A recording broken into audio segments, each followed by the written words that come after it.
Assalamualaikum warahmatullahi wabarakatuh. Selamat pagi kalian semua. Apa kabar? Sebelum kita melakukan pembelajaran kali ini, alangkah baiknya kita berdoa. Berdoa mulai. Berdoa selesai. Sebelum kita melakukan pembelajaran, sebaiknya kalian membuka modul dulu. Di sini saya akan membahas unsur-unsur dalam cerita pendek.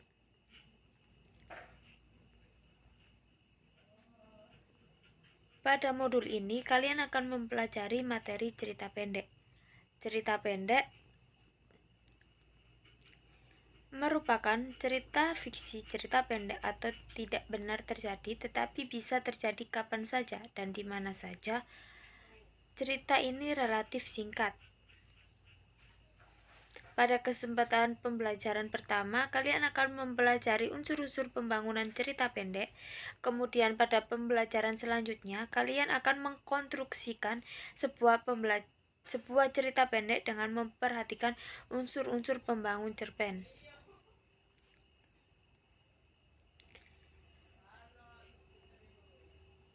Kegiatan pembelajaran yang pertama, setelah mempelajari modul pada kegiatan pembelajaran 1 ini, diharapkan kalian dapat menganalisis unsur-unsur pembangun yang terkandung dalam cerita pendek dengan jujur, disiplin, dan kerjasama. Langsung saja kalian lihat apa pengertian cerpen dan sebagainya.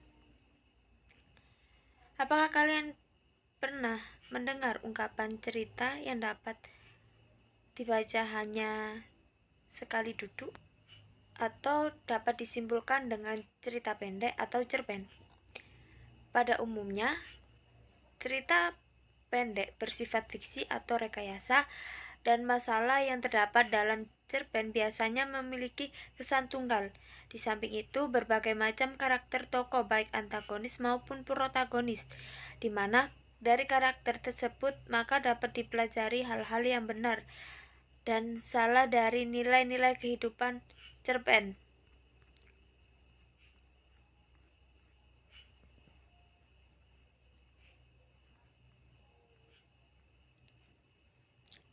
Selain definisi di atas beberapa pengertian cerpen menurut KBBI, sastra kisaran pendek atau kurang dari 10.000 kata yang memberikan kesan tunggal yang dominan dan memusatkan dari pada satu tokoh dan satu situasi atau pada suatu ketika.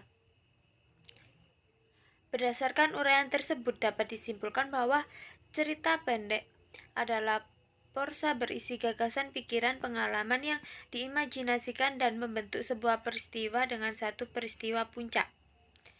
Ada beberapa hal ciri cerpen yang mesti dipahami agar kita dapat membedakan dengan karya tulis lainnya. Di antaranya, yang pertama, memiliki jumlah kata tidak lebih dari 1.000 kata.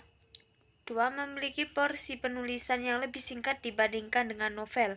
Yang ketiga, kebanyakan mempunyai isi cerita yang menggambarkan kehidupan sehari-hari. Yang keempat, tidak mencerminkan semua kisah tokohnya karena dalam cerpen yang kisahnya hanyalah inti saja.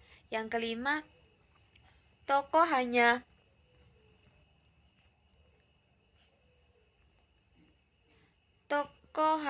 yang diceritakan dalam cerita pendek mengalami sebuah konflik sampai pada tahap penyelesaian. Yang keenam, pemilihan kata sederhana sehingga memudahkan para pembaca untuk memahami. Dan yang ke-8, bersifat fiktif. Yang ke-9, menceritakan suatu kejadian saja dan menggunakan alur cerita tunggal dan lurus. Yang ke-10, membaca tidak membutuhkan waktu yang lama. Yang ke-11, memberikan pesan dan kesan yang sangat mendalam. Di sini ada unsur-unsur pembangun cerita pendek. Cerpen memiliki 2 unsur pembangun. Yang pertama, bisa dilihat ada unsur intrinsik. Bisa kalian lihat ada penjelasannya. Di situ terdapat unsur intrinsik adalah komponen-komponen pembangunan. Unsur intrinsik cerpen ini terdiri dari tema, tokoh atau penokohan, alur cerita, latar, gaya, bahasa, sudut pandang, dan amanat. Di situ ada penjelasannya, bisa dibaca. Yang kedua yaitu unsur ekstrinsik. Unsur ekstrinsik ini yang pertama latar belakang masyarakat, yang kedua latar belakang penulis, yang ketiga nilai yang terkandung dalam cerpen, dan selanjutnya ada struktur dan kaidah teks cerita pendek. Bisa dilihat yaitu yang pertama struktur teks cerita pendek adalah rangkaian cerita yang membentuk cerpen itu sendiri. Dengan demikian, struktur cerpen tidak lain berupa unsur yang berupa alur, yakni berupa jalinan cerita yang terbentuk oleh hubungan sebab akibat atau secara kronologis. Secara umum, jalanan cerita terbagi ke dalam bagian-bagian berikut, yaitu ada pengenalan situasi cerita, pengungkapan peristiwa, menunjukkan pada adanya konflik, puncak konflik, penyelesaian atau ending atau koda. Di situ ada gambar struktur umum cerita pendek atau unsur intrinsik cerpen.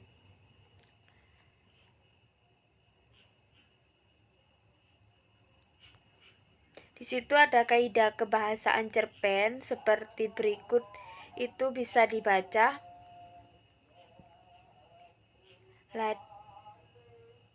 Di sini ada contoh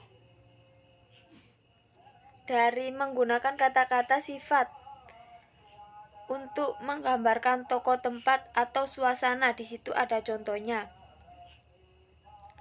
Selanjutnya, kesimpulan. Kesimpulan adalah cerpen adalah karya prosa yang berupa gagasan, pikiran, dan pengalaman dalam rangkaian peristiwa yang terjadi menjadi satu, yang di dalamnya terjadi konflik antar tokoh atau dalam diri tokoh itu sendiri, dalam latar atau alur peristiwa dalam cerita berwujud hubungan antar tokoh, tempat, dan waktu yang membentuk satu kesatuan. Cerpen ini memiliki dua unsur pembangun, yaitu unsur intrinsik dan ekstrinsik. Struktur cerita pendek meliputi pengenalan, menuju konflik, puncak konflik, penurunan, dan penyelesaian atau koda. Kaidah kebahasaan adalah ketentuan dari segi kebahasaan harus ada bangkai cerita pendek. Di situ ada penugasan 1 dan penugasan 2.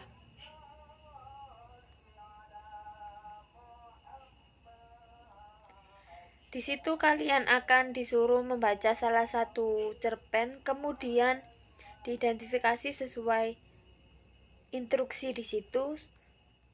Ini yang penugasan 1 ini dan 2 dikumpulkan di lewat link Google Drive, dan yang latihan soal ini itu ada contohnya cerita pendek tragis karyanya Sumiati itu ya. Nah, setelah kalian membaca cerpen, di situ ada kolomnya itu ada unsur intrinsik cerpen, terus jawaban dan bukti kutipan. Jadi kalian menganalisis unsur intrinsik cerpen tersebut dengan mengisi tabel. Yang kedua, tentukan struktur teks cerpen. Di situ ada tabelnya. Dan yang ketiga, tentukan kaidah kebahasaan cerita pendek, dan di situ ada tabelnya, bisa dijawab di situ. Nanti dikumpulkan di link Google Drive. Sama seperti penugasan 1 dan 2. Di situ ada kegiatan pembelajaran 2. Nah, kegiatan pembelajaran 2 ini kalian mengkonstruksi sebuah cerpen pendek dengan memperhatikan unsur-unsur pembangun cerpen. Di situ kegiatan pembelajaran 2 ini kalian akan mengonstruksikan itu ya. Dengan demikian hasil konstruksi akan menjadi baik karena menyertakan semua unsur pembangun dalam cerpennya. Yang pertama, kalian akan menentukan topik kehidupan dalam cerita pendek.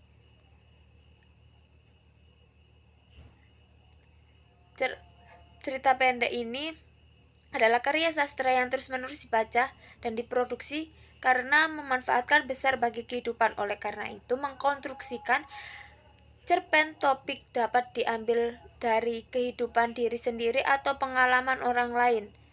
Tugas seorang penulis cerpen adalah memperlakukan pengalaman itu sesuai dengan emosi dan nuraninya sendiri. Dan memilih kata memerlukan kemampuan yang apik dan kreatif. Pemilihan kata-kata biasanya tanpa ada sentuhan emosional tidak akan begitu menarik bagi pembaca.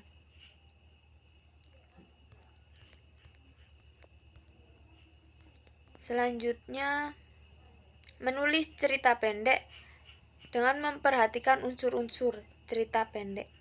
Di situ kegiatan menulis sangatlah memerlukan latihan. Setiap penulis akan menuliskan cerpen baik yang berupa pengalaman sendiri maupun orang lain. Jadi, dengan adanya pengalaman tersebut, penulis akan memanfaatkan pengalaman tersebut untuk menginterpretasikan atau menafsirkan kehidupan berdasarkan sudut pandang. Kegiatan yang akan dilakukan adalah sebagai berikut. Buatlah cerita pendek berdasarkan pengalaman sendiri atau orang lain. Tentukan topiknya yang menarik dan dianggap khas atau langka. Catatlah kata-kata kunci yang berkaitan dengan topik. Susunlah menjadi kerangka cerpen secara kronologis. Dan yang kelima, kembanglah kerangka itu menjadi cerpen yang utuh dengan menggambarkan kekuatan emosional.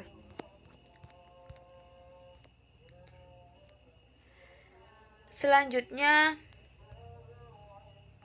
itu ada rangkuman atau kesimpulan. Menulis cerpen bisa berdasarkan pengalaman diri atau pengalaman orang lain, atau juga bisa menulis cerpen itu kita meniru karya orang lain dan juga bisa dikreasikan kembali. Dan yang kedua, menentukan topik kehidupan yang menarik adalah langkah selanjutnya yang harus dilakukan.